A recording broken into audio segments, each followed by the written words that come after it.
but if it would be helpful for me to do so, if anybody needs me to speak up, I'm happy to do that. It's just, I find it a little bit distracting to actually speak into technology. So, if, again, if I need to speak up, then definitely just raise your hand and I'll do that. What's that? Oh, okay. Can everybody hear me on, you mean the Zoom people? Can you guys hear me online? Yeah? Good. Okay. Loud and clear. Great. Okay. If for some reason somebody can't hear me online, then just do me a favor and speak up. I'd rather do it without a microphone, but again, if it's a problem, then we can definitely adapt. Okay, so let me recap what we spoke about last time, because I'm hoping that today's lecture and next week's lecture will naturally follow from what we spoke about last time. Even if you weren't here last time, I'm going to recap very quickly what we're going to do today, and next time will be completely understandable, but I do at least want to demonstrate how the lecture today on Herod and the one on Masada next week are very much integrated. Okay, so what we spoke about last week was the popular conception of Josephus as a traitor to the Jewish people. I think that that's the way that we generally regard Josephus, namely he's somebody who started out as a Kohen, but was, after his capture by the Romans in the year 67, he became a traitor. He became the translator of the Romans outside the siege of Jerusalem, leading up to the destruction of the Beit HaMikdash in the year 70 CE. After he goes back to Rome, which he does with the Romans after the destruction, he undertakes a career of writing, which really spans the final 25 years or so of his life. And the notion is he writes in Greek, and I think the older conception is that he's writing propaganda on behalf of the Romans to the Jews, essentially sending a very stark but straightforward message to the Jews, namely, you rebelled against the Romans, God punished you for doing so, and you deserve what you've got. What I tried to show last week is that that conception of Josephus's objective is very problematic, and that rather than seeing Josephus as a traitor to his people, we actually should see him as one of the great defenders of the Jewish people. I talked about how the destruction of Jerusalem, the destruction of the temple, the exile of many of the Jews in the year 70 served great propaganda value for the Romans. The Roman imperial family at that time, the Flavian dynasty, lacked any real credentials, any claim to the throne, other than having served as the conquering generals. And so therefore, what they essentially did over the course of the next 30 years, they really rule for about 30 years, they really capitalized on their defeat of the Jews in various ways. And what Josephus, writing from Rome in the immediate aftermath of the destruction, is trying to do is to send a message to those very anti-Jewish Romans. And we looked at a passage from Tacitus that expresses this anti-Jewish sentiment. And what Tacitus basically argues, the Roman historian Tacitus argues about 30 years after the destruction, Tacitus says, look, the destruction of the Beit HaMikdash is a response to the rebellion of the Jews. The rebellion of the Jews is consistent with the Jewish character. The Jewish character is one that is anti-Roman. It's one that we need to therefore snuff out because Romans and Jews just really have incompatible value systems. And what Josephus is trying to do in the earliest of his works, in the work called The Jewish War, which he writes in the year 79 CE, so less than a decade after the destruction of the second Beit HaMikdash, what Josephus argues is, no, the Jewish character is actually one that is very consistent with Roman values. The Jews are actually good, law-abiding, upstanding citizens whose value system is very much in consonance with Roman values. Halacha and the Jewish way of life is one that expresses very well Roman values. We focused on one particular area, specifically the Roman virtue of bravery, of manliness. I said that the Greek word for bravery is Andrea. Aner in Greek is a man. So Andrea is literally manliness. And what Josephus tries to show is that the Jews, the rebels in particular, and the Jews more generally, are a manly people.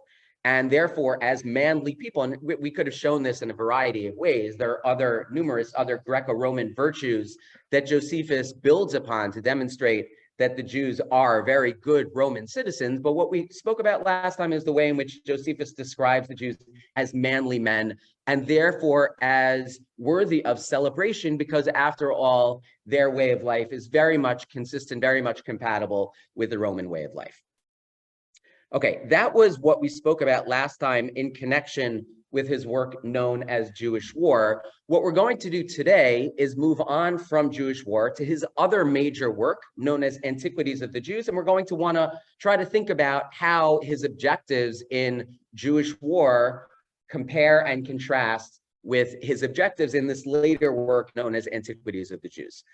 Okay, now why are we talking about Josephus? So today is the second day of Rosh Chodesh Tammuz. In 16 days, we're going to be beginning the commemoration of the destruction of Bayit Sheni with the beginning of the 3 weeks. Josephus is the great historian of Bayit Sheni. If we want to understand anything about Bayit Sheni, we need to turn our attention to Josephus. And the argument that I began making last time and that I'll pursue today and next time is that even in order to understand what Josephus writes, the details about Bayit Sheni are just as much about Josephus himself as they are about Bayit Sheni. Namely, if we don't understand Josephus's objectives and the purpose for which he wrote about Jewish history, we can't actually understand any of the details of his Jewish history at all. And so that's what I mean when I say that when we study Josephus, when we study Bayit Sheni, we're really studying as much about Josephus, the writer, the defender of the Jews, as we are about Bayit Sheni in general. We're going to use the case of Herod today as a data set for continuing to explore that idea, that if we want to understand Bayit Sheni, we first need to turn our attention to the great historian of Bayit Sheni, and next week we're going to turn our attention to Masada, again, trying to think along those lines. I saw a hand up. Okay, so Herod, of course, is one of the very well-known Jews, maybe the most well-known Jew in antiquity, again, within the public, within the popular consciousness. Masada, next week's topic, I think is one of the most well-known events in the period of Bayit Sheni. But what we're going to see, I think, is this idea that both Herod and Masada need to be viewed through the lens of Josephus. Let me put the point a little bit differently, picking up on the title of today's talk, which is King Herod, Impious Roman Stooge or Brilliant Jewish Statesman. So those descriptions of King Herod really are incompatible. They're mutually exclusive. Either Herod was a good Jewish king, or he was a Roman statesman, sort of a Roman stooge working from inside and serving the interests only of the Romans and not of the Jews. They really are mutually exclusive. But what we're going to see today is that either or binary is actually very artificial. And then in fact, both of them are true. Herod is both a brilliant Jewish statesman and an impious Roman stooge. And that's because both of those portraits come out of different parts of Josephus's corpus. Josephus writes about Herod in Jewish War, the work of his that I was just describing earlier that we focused on last week. And Josephus writes about Herod in Antiquities of the Jews. In Jewish War, he portrays Herod as a brilliant Jewish statesman. In Antiquities of the Jews, he portrays Herod as an impious Roman stooge. And so the question will be why? Why is it that in one of his works, Josephus seems to celebrate Herod. In the other of his works, he seems to condemn Herod. Why is that? And again, the answer, I think, will be that it has less to do with Herod and more to do with Josephus. Okay, so let's start with what Josephus has to say about Herod in Jewish War. I think we can sum up the profile of Herod according to Jewish War in 3 different areas. First of all, Josephus in Jewish War, again written around the year 79, Josephus says that Herod was a very close ally of the first Roman emperor Augustus. He was a very generous benefactor of all kinds of Roman causes. And so, for example, he was a very generous supporter of the Olympic Games. He was a very generous supporter of Roman cities. He was a very generous supporter outside of Israel, even of Roman temples. And he and the Jews benefited greatly by his support of Roman causes. He had a very close relationship with Augustus. Apparently, he actually dined with Augustus a number of times. I'll mention this line a little bit later. But Augustus is said to have remarked about Herod that it was better to be Herod's Has than Herod's Hias. It's a pun in Greek. Has is pig, Hias is son. As we'll talk about in a little bit, there's some question about Herod's piety, and what we can gather from that comment by Augustus is, first of all, that Augustus had dined with Herod, and second of all, that in dining with Herod, Herod had refrained from eating pork. That will become important for later, but the important point for now is just to observe that Herod and Augustus had a very close relationship that did benefit the Jews. Aside from that, Herod was not only a brilliant statesman to the outside, but he was also very committed to Jewish causes, both as a builder and also as a leader. So as a builder, we know his most famous building project, of course, was expanding massively the temple, Second Temple, which he does beginning in the year 19 BCE. And this building project was actually so ambitious that according to Josephus, it continued even to the eve of the rebellion against Rome. So 85 years later, 70 years after the death of Herod, the Jews were still going ahead and expanding the temple and renovating the old city. So this was a building project on really a massive scale.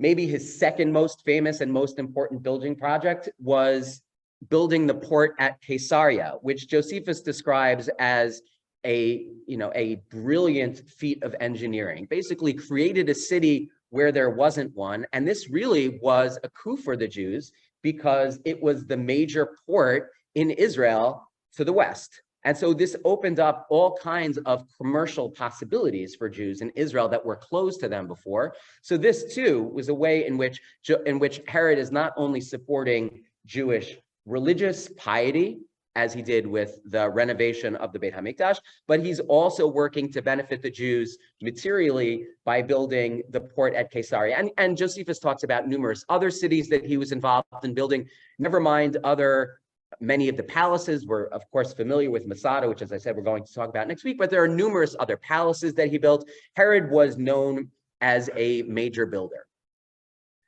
So that's sort of piece number 2 of his profile. Piece number 3 of his profile is Josephus doesn't hide the fact that there was a dark side to Herod's reign. The first 2 pieces of Herod's profile, the fact that he was a brilliant statesman, the fact that he was a supporter of both religious and financial welfare for the Jews, Josephus celebrates those 2 aspects of his profile. But in addition to that, he says that there was this more unfortunate piece of his life, which pertained not so much to his public life, but rather to his private life. What he says is that in his personal life, Herod's success was not his success in his public life was not matched by his performance in his private life. Basically, Herod takes over in the year 37 BCE. The Hashmonaim succeeds the Hashmonaim as kings over the Jews. The Hashmonaim basically rule as the leaders of the Jews shortly after the story of Hanukkah. Story of Hanukkah is in the year 164 BCE. I teach at Yeshiva University, and I tell my students there are certain number of dates that it's just imperative that you know. I don't test my students on dates, but there are a certain number of dates that are important. So 160, I'm not going to test anybody here, but just so that you come away, if you come away with nothing else, the following dates: 167 BCE is the persecution of Antiochus against the Jews. That's the beginning of the persecution that culminates with Hanukkah. The story of Hanukkah takes place in the year 164 BCE. The Hashmonaim basically become the rulers over the people immediately after that. That's the end of sort of the really, really essential dates. But Yehuda Maccabee dies in the year 161 BCE. And it's in the year 152 BCE that the Hashmonaim become, first of all, the Kohanim Gedolim. They are they're not from the traditional family of the high priesthood, but they become the Kohanim Gedolim, and slowly over the course of the next generation, they also become kings over the Jewish people. Their reign as both Kohanim Gedolim and as kings lasts until Herod becomes king in the year 37 BCE. It's a complicated history about how it is that Herod becomes king, but basically the Romans take over rule of Israel in the year 63 BCE. In the year 63 BCE, you sort of have a formal end to Hasmonean kingship. The Romans don't rule Israel directly. They do continue to rule over the Hashmonaim, but they sort of demote the Hashmonaim in rank. The Hashmonaim have basically another 25 years to rule. There is a civil war among brothers among the Hashmonaim in the year 40 BCE, and that sort of marks the end of Hasmonean dominance of Jewish politics. Herod, who had been a governor until then, rises to prominence at that point, and with the backing of the Roman Senate, he becomes king in the year 37 BCE. He has a very long career as king that lasts from the year 37 BCE until the year 4 BCE. His private life largely depends on forging ties with the Hasmoneans, because Herod doesn't have any real credentials that would make him a suitable political leader.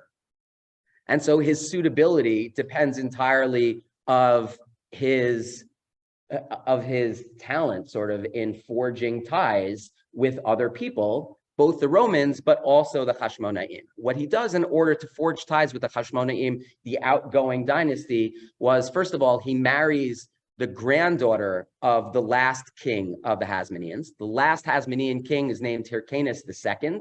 Hyrcanus II, who is the deposed Kohen Gadol in the year 40 BCE, has a granddaughter named Miriam. Herod marries Miriam. Herod appoints as his first Kohen Gadol Hyrcanus II's grandson. So brother and sister become his first Kohen Gadol and his first wife. And Herod includes in his inner circle the daughter of Hyrcanus II. So within his inner circle, Herod manages to include the daughter of the last Hasmonean king, the granddaughter of the last Hasmonean king, and the grandson of the last Hasmonean king. And the notion is, if he can forge close familial ties with the legitimate dynasty, so then perhaps he will win over the support of his Jewish subjects. Now, that doesn't work well, because what is true about Herod in his private life is dominated by a sense of envy, by a sense of paranoia. Again, people have written books psychologizing Herod, precisely because what Josephus talks about, even in Jewish war, is his overriding envy, his overriding paranoia, and his sense that everybody from within his inner circle are trying to depose him. And so what happens over the course of his career is he ends up murdering his wife, Miriam, who actually, according to Josephus, was his favorite wife. But he always suspected that Miriam was out to get him.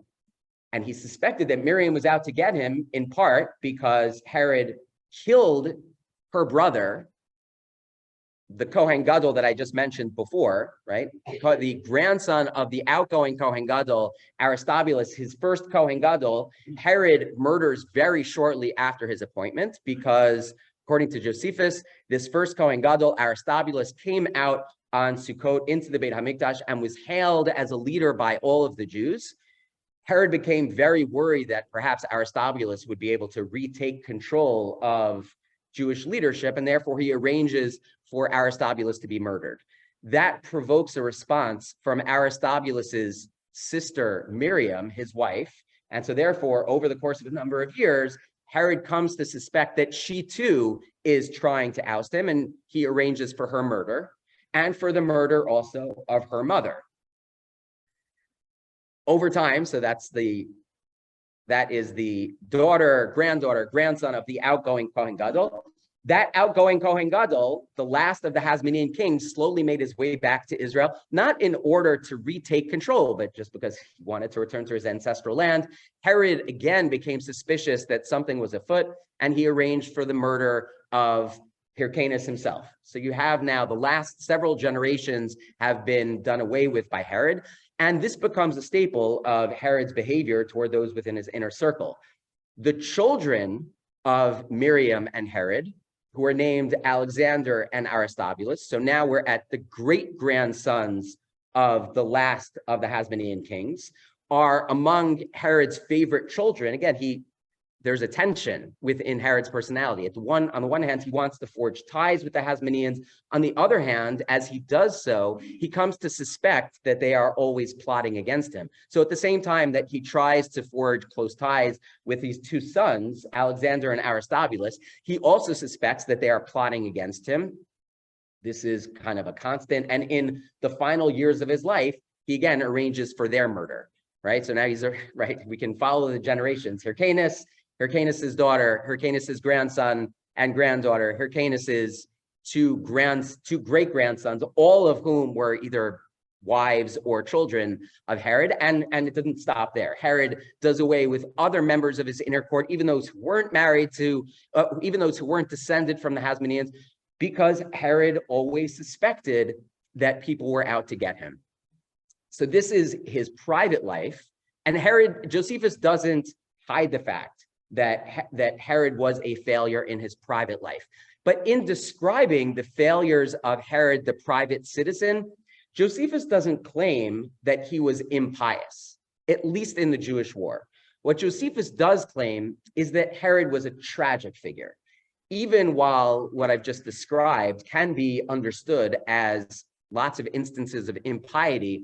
The way that Josephus describes it is tragedy rather than impiety. Let's take a look at one passage in which Josephus really makes this point explicit. We're actually going to start at the end and make our way backwards. So let's take a look at the last source on page 6 in the left-hand column. So this is a passage from War of the Jewish War, in which, as I said, Josephus is celebrating Herod, and what he writes about Herod is in the left-hand column, but in revenge for his public prosperity, fortune visited Herod with troubles at home. His ill-fated career originated with a woman to whom he was passionately attached. That's the introduction to Miriam. Josephus's point about Herod is that Herod didn't do anything wrong to deserve the misfortunes that he suffered in his private life. It wasn't because he was being punished. It was simply because fortune frowned upon him. This is a tragic figure. He was so successful in his public life that he almost couldn't have it all. Now, why is it that Josephus is describing Herod as this great, upstanding Roman statesman who was also a great supporter of Jewish causes, pious, and a close ally of Augustus? It's precisely because within the context of Jewish war, what Josephus is trying to do is to paint a picture of Herod as the ideal Jew and the ideal Roman king. Basically, if what in Jewish war he's arguing is that the Jewish character is one that is consistent with Roman values, the Jews are pious, the Jews are upstanding citizens, they are law-abiding, their halacha is very much expressive of Roman values, who better to represent the Jews than their quintessential Roman Jewish king, Herod? And so it's not a coincidence that Herod comes across in very positive terms in Jewish war, precisely because what Josephus is describing about the Jews in general, he is describing about Herod in particular. Herod in particular becomes the ideal Jewish king. If we just continue focusing on the virtue of manliness, what we described last week, and the way in which what Josephus is describing is the Jews as manly men, as representing the Greco-Roman ideal of virtue, he does the same thing when it comes to Herod. So let's take a look at a passage on page 5.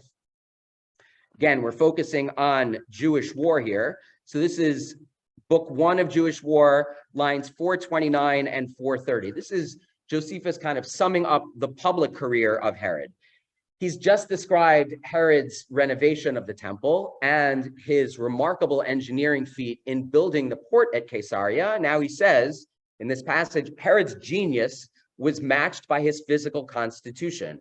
Always foremost in the chase, in which he distinguished himself above all by his skill in horsemanship, he on one occasion brought down 40 wild beasts in a single day.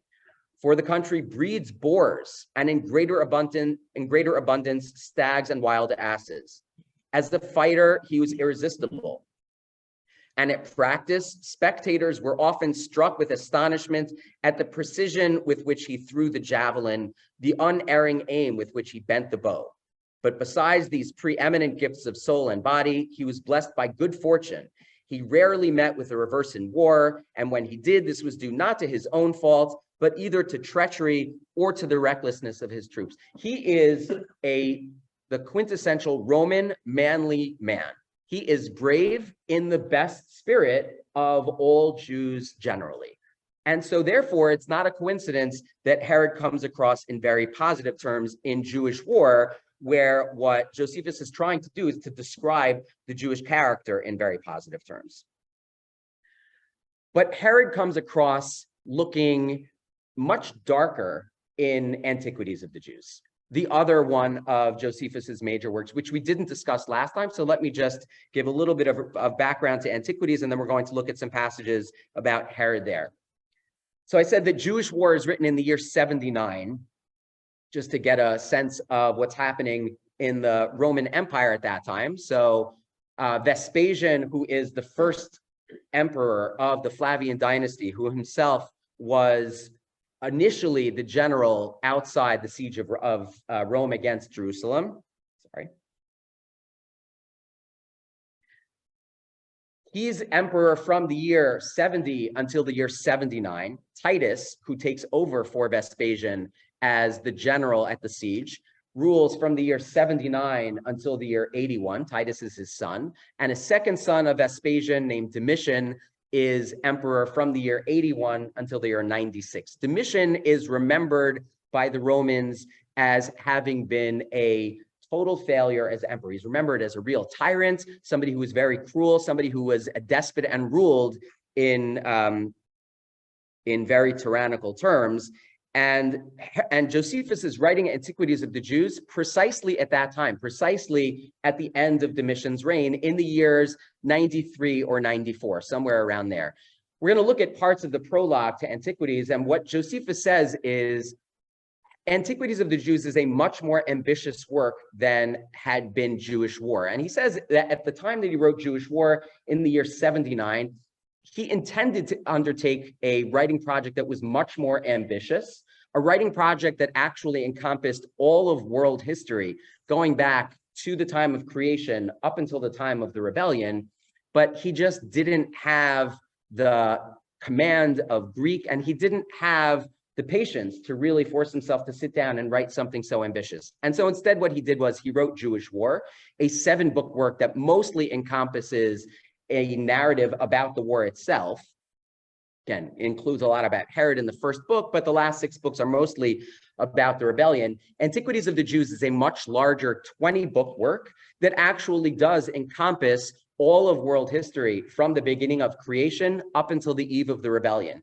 And in writing such an ambitious work, what Josephus actually does is he writes in the first text what basically constitutes a return, a revision, a rewriting of Tanakh. Basically represents Tanakh for a largely Roman audience. As in Jewish War, he's writing this in Greek. He represents Tanakh in the first 10 books, and in the last 10 books, approximately, he writes an account of Bayit Sheni up until the eve of the rebellion. The story of Herod is a full 20% of this work, Antiquities of the Jews. Basically, all of books 14, most of books 14 through 17 are an account of the reign of Herod, which means that obviously the reign of Herod was especially important in this work, Antiquities of the Jews, and the question will be, why exactly? So what Josephus has to say about Herod in the work, Antiquities of the Jews, being written in around the year 93, 94, he largely reiterates what I had already said about Herod previously. Namely, he's a close ally of the Romans. He is a supporter of Roman causes. He is a close friend of the Roman Emperor Augustus. He is also a benefactor of all kinds of Jewish causes. But in addition, and he also focuses on the dark side of Herod, namely his personal life. But in addition to all of that, Josephus says two more things about Herod. He says, first of all, that Herod was a half-Jew who was renowned for his impiety, not at all committed to the Jewish religious tradition. And number two, not only is he impious, but he was more concerned about acquiring honor, esteem, self-aggrandizement than he was about piety at all. He was more about himself than he was about the Jewish people. I think that that's the way that we tend to think about Herod in the popular imagination. He's this half-Jew who's not at all religious. But in fact, what we're going to see is that's only the version of Herod that we have in this work, Antiquities of the Jews. And we can see very clearly how the picture of Herod has changed from his earlier work, War of the Jews, to his later work, Antiquities of the Jews, if we compare side by side the very same narrative in each of those works. So let's take a look just to get a better sense of how differently Herod is being described in Antiquities of the Jews. Let's take a look, for example, at the text at the bottom of page 4.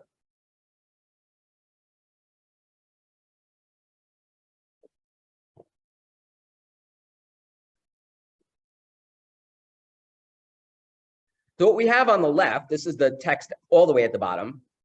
Text on the left from War describes Herod's support of all kinds of Roman causes. He says he also, this is Josephus writing about Herod, he also built the other edifices, the amphitheater, the theater, marketplace in a manner agreeable to that denomination, talking about things that he built in Jerusalem. And he called that, and appointed games every 5th year, and called them, in like manner, Caesar's games. And he first himself proposed the largest prizes upon the 192nd Olympiad, in which not only the victors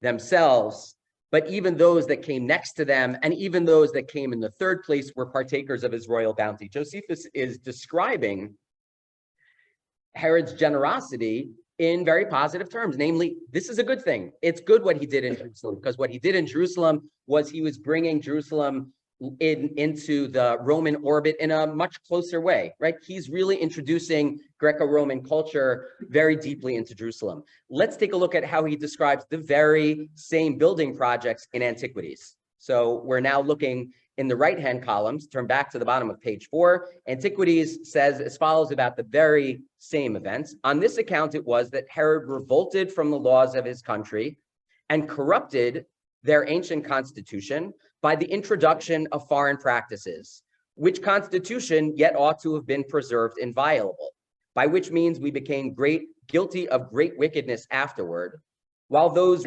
religious observances which used to lead the multitude to piety were now neglected.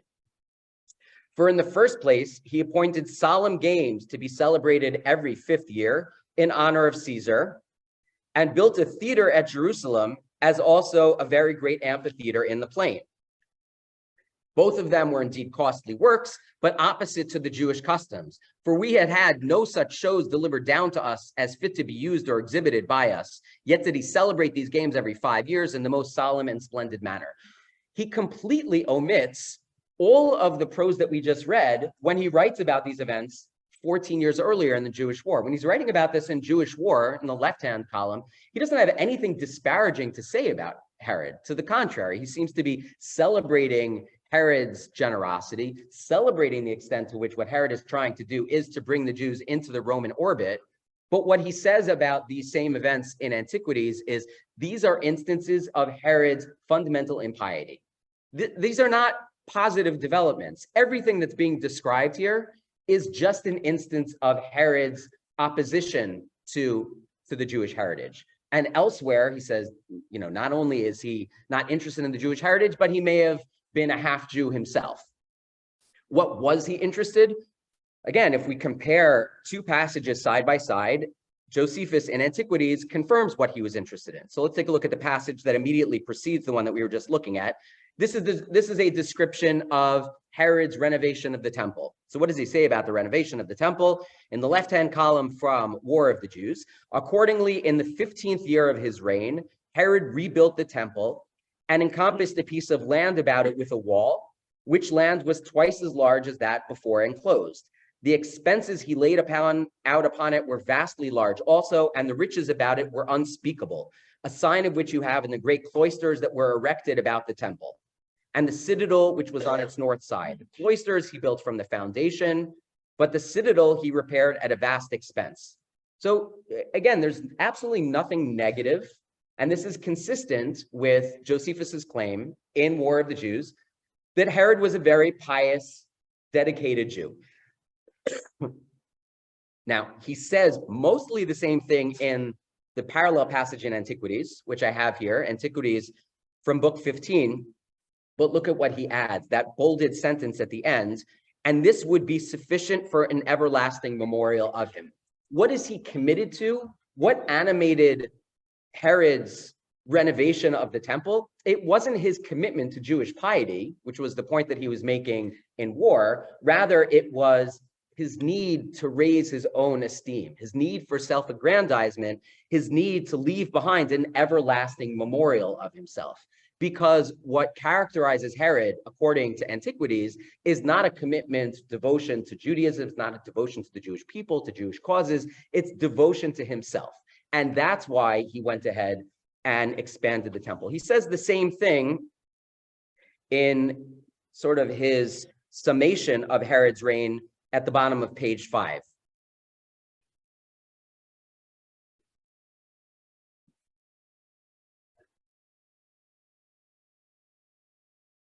So we just saw a summation of Herod's reign in War is very positive, talks about how brave he is, how manly he is. Let's look at what he has to say about Herod in Antiquities. We're going to focus on the bolded passages here, bottom of page 5. So he says, being a man ambitious of honor and quite overcome by that passion, right, the need to acquire honor, he was induced to be magnificent wherever there appeared any hopes of a future memorial or of reputation at present. What he was interested exclusively was reputation, was his legacy, was honor, but not piety. He goes on to say, now we're jumping ahead to the second to last line of this passage, but now, second to last line here, but now the Jewish nation is by their law a stranger to all such things and accustomed to prefer righteousness to glory, for which reason that nation was not agreeable to him. So why is it that there was tension between the Jews and Herod? Tension that is not described in War, but is described in Antiquities. There was tension because there was fundamental incompatibility between Herod's objectives and the Jewish tradition. Herod's objectives, according to Antiquities, were exclusively self-aggrandizement and his need to acquire honor, which is completely opposed to Jewish piety, completely opposed to the Jewish tradition, which makes no room for self-aggrandizement and the acquisition of honor. That's the difference between the Herod of Antiquities and the Herod of War. Is he a pious, devoted Jew whose benefaction supports the Jews? Or is he, and in the terms of the title of this talk, is he a brilliant Jewish statesman, or is he instead an impious Roman stooge as he comes across in Antiquities?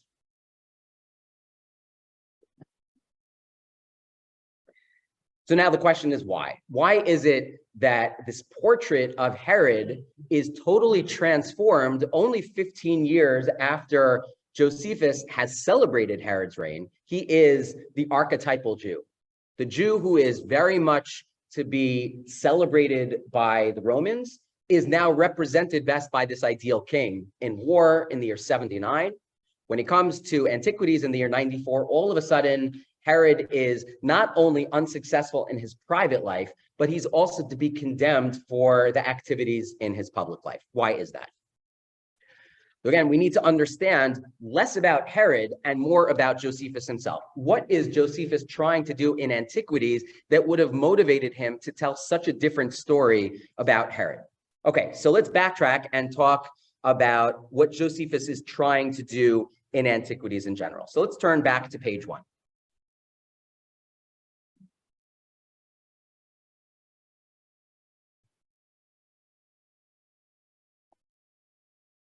Okay, starting at line 13. So this is the prologue to Antiquities. And what Josephus says, I said before that Josephus said that this was his intended project from the outset. He just didn't have the motivation to sit down and do it until one of his close Gentile friends, who's named Epaphroditus, I don't think I included his name anywhere. Oh, I did, in line 8. I've sort of excerpted the prologue here. It says, Epaphroditus, my good friend, urged me to write this much more ambitious work because Epaphroditus was very interested in learning about the Jewish tradition. And so therefore I undertook to do something that I really couldn't do before. What is it that Josephus is trying to do here? So let's turn to line 13 at the bottom of page 1. Countless are the things revealed through the sacred scriptures, since indeed the history of 5,000 years is embraced in them. And there are all sorts of unexpected reversals and many vicissitudes of wars and brave deeds of generals and changes of governments. There's a really exciting narrative to be told, but he goes on from there and makes it clear he's not just interested in recounting Jewish history for the sake of, providing an interesting account. What he says is he's going to provide an account of Jewish history from a moral perspective. That's what he goes on to say in line 14. What is he trying to do? Why is he telling about all these unexpected reversals, many vicissitudes of wars, brave deeds, changes of governments? Line 14, he says as follows. On the whole, one who would wish to read through the account of Jewish history, would especially learn from this history that those who comply with the will of God and do not venture to transgress laws that have been well enacted succeed in all things beyond belief, and that happiness lies before them as a reward from God. Namely, you have the principle of midah keneged midah, quid pro quo.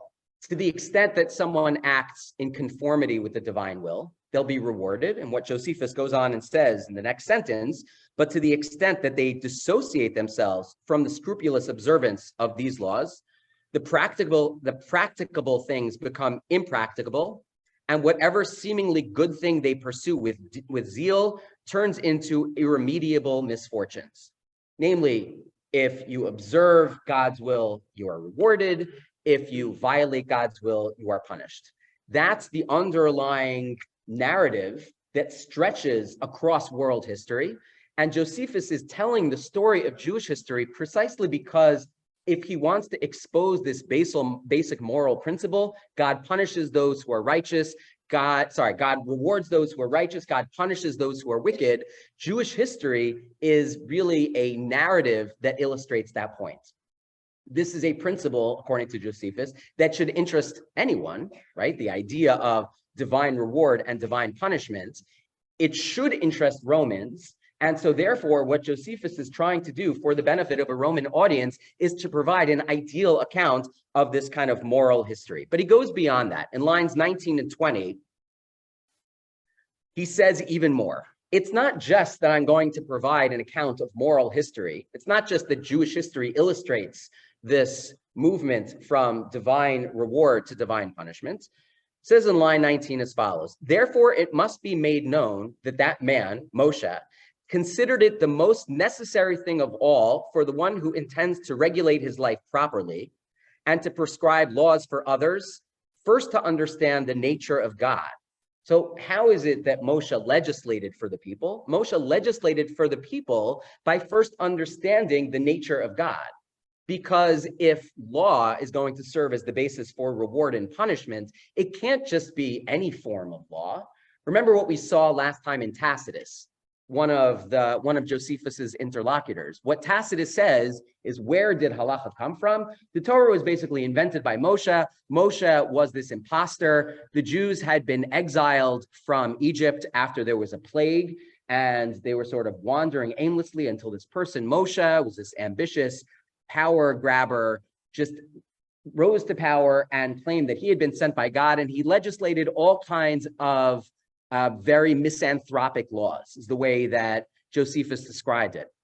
Sorry, the way that Tacitus described it. Josephus presents a completely contrary picture, and he says, no, actually, what Moshe has done is Moshe has contemplated the nature of God, and he has legislated in accordance with the nature of God.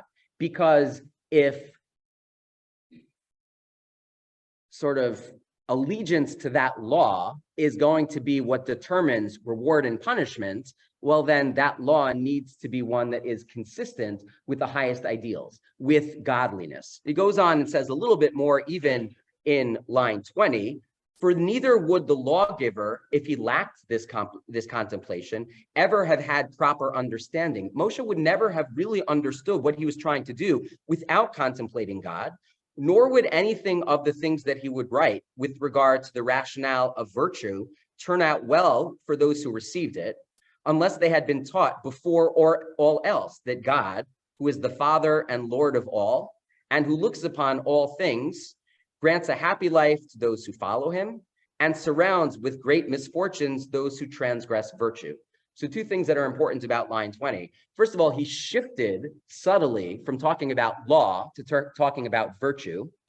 This is an important shift because, as I said last time, there were a set of cardinal virtues celebrated by the Romans as expressing Roman character. And what Josephus is saying in line 20 is that the laws that Moshe has legislated are not just expressive of the divine will, and they're not just based on a contemplation of God, but they're based on virtue. And because they're based on virtue, what this means is that any Roman audience should be interested in understanding Jewish history, because Jewish history really represents the divine will, communicating to the Jewish people the best way to live a virtuous life. And if you live a virtuous life by following halacha, which is just built upon a foundation of virtue, then you will be rewarded by God. If you defy halacha, built upon that foundation of virtue, then you will be punished by God. That basically is the story that Josephus is going to tell throughout Antiquities. The story of how man interacts with God and the way in which Jewish history really can encompass very well how exactly that relationship works, because it's based upon the sort of contemplation of God and an understanding of what virtue entails. So that's kind of one piece of what Josephus is going to do in Antiquities of the Jews. He's going to do something else in Antiquities of the Jews, and I want to look back now at line 5. So turn back to page 1. In addition to talking about this idea of following virtue and divine law in order to achieve reward and punishment, there's one other piece that Josephus is going to focus on. And he says in line 5 as follows. He says, I have taken in hand this present task, thinking that it will appear to all the Greeks deserving of studious attention. For it is going to encompass our entire ancient history and constitution of the state, translated from the Hebrew writings. Constitution is a critical word within Antiquities of the Jews. In Greek, constitution is politeia, right? Cognate with our politics. Politeia within Greek discussion, within Greek philosophy at that time, had a very specific connotation. Basically, what it meant is different forms of ordering politics, different forms of ordering a government. Polybius, the Roman historian, talks about 3 different types of constitutions, 3 different types of politeia. He talks about monarchy, kingship. He talks about aristocracy, namely leadership by the best among us. And he talks about democracy, popular rule. Polybius also talks about 3 dark sides to each of those forms of government. There is a dark side to monarchy, namely tyranny. There is a dark side to aristocracy, namely oligarchy, not rule by the best among us, but rule by the few who don't have our best interests in mind. And there is a dark side to democracy, namely mob rule. What Josephus is arguing here is that in addition to focusing on this principle of divine reward and punishment, he's also going to demonstrate the way in which Jewish forms of ordering their politics are meant to promote divine reward. Namely, what he's going to show in a moment is that the ideal form of political ordering, according to Judaism, is aristocracy. Aristocracy, leadership by Kohanim. According to Polybius, different forms of governmental ordering are meant to promote law, meant to promote stability, are meant to promote a society that is well ordered. And so there is a very close connection within Greek thought between the form of government and the stability of a society. And according to Polybius, the particular type of governmental ordering is either going to make society very well ordered, or it's going to corrupt society, right? Sort of undermine society from within. Josephus is going to argue the same thing. What Josephus is going to say is, I'm trying to show that obedience to law and virtue results in either reward or punishment, and that Judaism is best positioned to illustrate that because Judaism has the key to the best form of politeia, the key to the best form of political ordering. The best form of political ordering, according to Judaism, is rule by priestly aristocracy. According to Josephus, Jews should be ruled by Kohanim. To the extent that they are being ruled by a priestly aristocracy, the masses in general will be good, law-abiding, upstanding citizens. You will have a well-ordered society. All Jews will live in conformity with virtue and divine law. But what is the wrong form of political ordering? Where will kind of commitment to virtue and law kind of go sideways? Hopefully you can guess, based on what we've said about Herod. According to Josephus, it's monarchy that will lead the Jews away from a commitment to law, away from a commitment to virtue, and down the path toward divine punishment. That's basically what Josephus is going to argue, and a number of points in Antiquities. We're going to look at a couple of these passages momentarily. And the reason that he's going to paint Herod in such dark terms is precisely because what he wants to show is that Herod is the best case study for how the wrong form of political ordering can lead to divine punishment, can lead to a society that is sort of self-destructive. Yeah. Is Josephus' change approach affected in any way by the fact that Domitian? Okay, so that's the next point I'm going to make. There was robust discussion about this question of monarchy and politeia. Was monarchy a good form of political ordering, or was it a negative form of political ordering? There was robust discussion about this in the Rome of Josephus's day.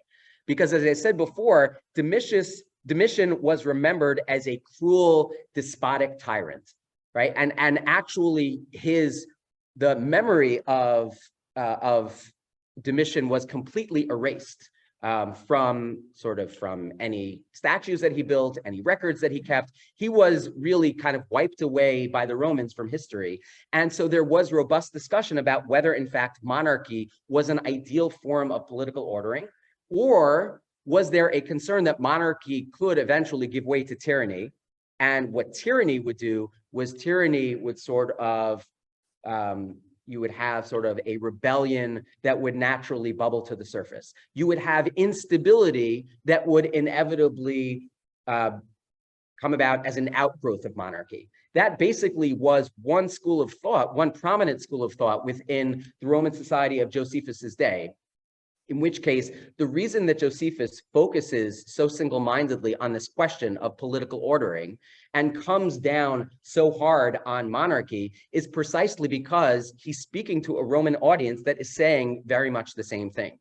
So that even while Herod is going to look very different in Antiquities from the way that he looked in Jewish war, Josephus is making a similar kind of argument to the Rome of his day in the year 94, in Antiquities, as he made in Jewish war in the year 79. Namely, if you Romans want to know the best approach to life, if you want to know what should the best form of political ordering be, this is a robust discussion among you Romans, what you need to do is you need to continue looking to the Jews, because the Jewish character is very consistent with the best form of political ordering. We have the key to unlocking that question of what is the best form of political ordering. And if you subscribe to our understanding, and our understanding is priestly aristocracy, then you will succeed, you will flourish. Any society that lives according to the best form of political ordering flourishes. And what will happen if it flourishes? You will be rewarded by God and you will evade divine punishment. And so again, what Josephus is doing, even while Herod actually comes across looking very different. But Josephus is representing the Jewish cause to the Romans in a way that is different because the politics of Josephus's day 15 years later have shifted. What hasn't changed is the anti-Jewish animus in the Roman society of his day. So it continues to be important to have a spokesman on behalf of the Jews, which is the role that Josephus plays. It's just that the message that Josephus is delivering in his day in 94 is different from what he has to say in the year 79. Let's just take a look. We have a couple of minutes left. Let's just take a look at a couple of passages where Josephus makes clear that monarchy is very problematic. Okay, so turn to page 3. This is a passage from Antiquities, book 4. He writes as follows. This is the top text here, line 223. Now aristocracy and the life therein is best. Let not a longing for another government take hold of you, but be content with this. He says something similar in the next passage from Antiquities, book 6. This is a rewriting of Sefer Shmuel when the Jews come to Shmuel and they ask for a king. What Josephus says is, thus the Hebrews' constitution, that word politeia, was changed into a kingship. For in the time of Moses and his disciple, the general Yehoshua, they continued living under an aristocratic form of government. And he makes clear elsewhere that it's not just any aristocratic form of government, but it's the ideal form of priestly aristocratic government. It's not a coincidence that Josephus himself is a Kohen. It's not a coincidence that Josephus says about himself that he was 1/8 Hasmonean, right? He's so, right, one of his, what does that mean? 1/8 is one of his great-grandparents was descended from the Hasmoneans. This is something to celebrate because after all, priestly aristocracy is the right form of political ordering. And what Josephus has to say a few lines later, this is at the bottom of page 3, Josephus summarizes why monarchy is problematic in ways that clearly anticipate what he's going to say about Herod. So let's take a look at line 264 at the bottom. It says, this is why monarchy is bad. This is why Shaul, he says, was such a failed king. He says, when, however, kings attain to authority and dynastic power, they set all these things aside. Taking off like masks on a stage, these habits and manners, they put on audacity, insanity, contempt of things human and divine. This is Herod. It's just that he's only going to get to Herod 8 books later and about, 1,000 years later. Line 265, the next page. And now when piety and justice are especially needed by them, who are most exposed to envy, that's Herod, with their thoughts and actions manifest to all, then it is that they, as though God no longer saw them, or as if he were anxious before their authority, act without restraint. Line 267. Initially, they honor those who have put themselves out in many ways for them, but having honored them, they then envy them. They do not, just jumping ahead to the end of line 267, they do not punish deeds worthy of judgment, but rather on the basis of slanders and unexamined accusations, they kill not those who ought to suffer thus, but whomever they can. So this is Herod, and this is why a king is so bad, because a king is just naturally going to lead the Jews away from their natural affinity for piety. And what Josephus has to say is it was precisely because of Herod's opposition to Jewish piety that Herod suffered so greatly in his private life. What we saw before in war is that Josephus says that Herod was a tragic figure. The only reason that he suffered so much in his private life is because he succeeded so much in his public life. But look at what he says about Herod's private life on page 6. So turn to page 6. So he says in book 15, Antiquities, book 15, line 243, while he was in the state, there arose a pestilential disease which destroyed the greater part of the people and also the most honored of his friends. And this caused all to suspect that their misfortune had been brought upon them by God in his anger at what had lawlessly been done to Mariam.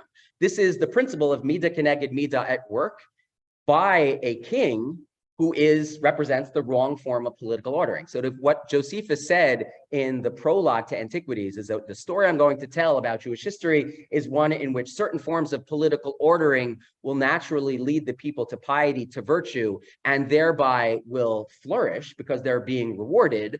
What he says about monarchy, using Herod as his case study, is that the form of political ordering represented by a king will lead people away from piety and will result in divine punishments. He says the same thing in the next line, book 17, and with this we're going to end. But Herod's illness became more and more acute, for God was inflicting just punishment upon him for his lawless deeds. In the next passage, which you can look at your leisure, he says also the sort of the culmination of Herod's impiety was he went into the kever of David and Shlomo. He wanted to seek the wealth that he was told was present in the kever of David and Shlomo. And it was as a punishment for that act of impiety that all of the misfortune in his private life took place. Again, Mida keneged Mida, against the king, when monarchy leads naturally into tyranny, away from piety, and toward divine punishment. And so if we ask, how do we make sense of these competing portraits of Herod? Why is it that in Herod's earlier work, in Josephus's earlier work, Herod comes across in such positive terms? In his later work, he comes across in negative terms. It's not that Josephus's role as defender of the Jews has changed. It's just that the way in which he communicates that defense is different. If in the earlier work, in Jewish War, what he's saying is the Jews are the ideal Roman citizens and Herod is the ideal Roman Jewish leader, in his later work, what he's arguing is Judaism represents the right form of political ordering. It's just that you need to understand what that right form of political ordering is. That right form of political ordering is not monarchy. And so therefore, when it comes to Herod, it's not a coincidence that Josephus is going to describe the most famous of the Jewish kings as having been the most wicked, the most unsuccessful. So if we go back to the title of my talk, King Herod, Impious Roman Stooge, or Brilliant Jewish Statesman, the answer is more about Josephus than it is about Herod, right? So we can't really, next time you're on a tour of Masada and your tour guide says, Herod was a half Jew, Herod was impious.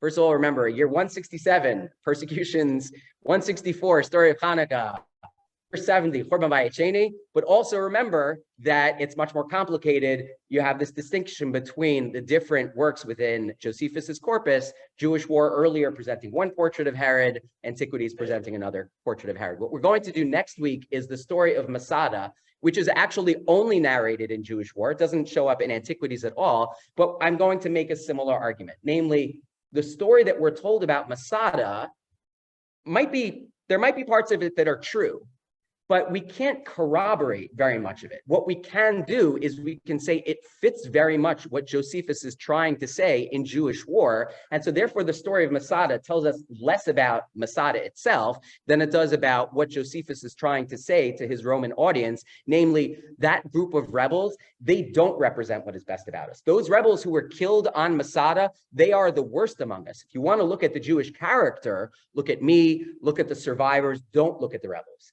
And so therefore, the story that we're often told about Masada, these are the heroes who stood up to the Romans. These are the Jews who refused to go to their slaughter, etc., is not the message that Josephus delivers. And it may be that Josephus has also exaggerated precisely because it fits so well the agenda that he's trying to advance.